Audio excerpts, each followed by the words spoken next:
Dahil sa pagtaas ng kaso ng bullying sa mga paaralan, makabuluhang talakayan ang sinagawa ng Regional Police Community Affairs and Development Unit 3 para sa mga mag-aaral ng San Fernando Elementary School dito sa San Fernando, Pampanga. Ang naturang aktibidad ay pinangunahan ni Police Lieutenant Joey D. San Esteban bilang guest speaker sa pamumuno ni Police Lieutenant Colonel Alex Memban Apolonio, OIC ng Regional Police Community Affairs and Development Unit 3 kasama ang mga guro ng naturang paaralan.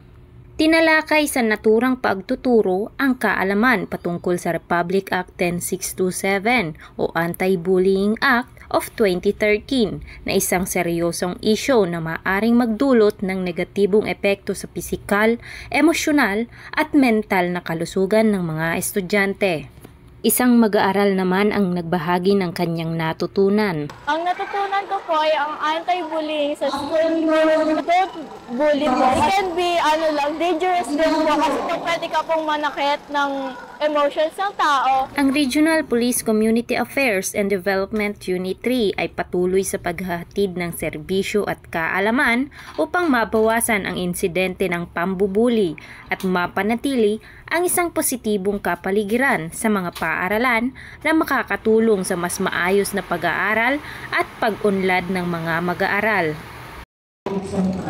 Mula dito sa San Fernando Elementary School, ako ang inyong PNN Correspondent, Patrolwoman Vicky Lyra Barbero, alagad ng batas, tagataguyod ng Balitang Pulis.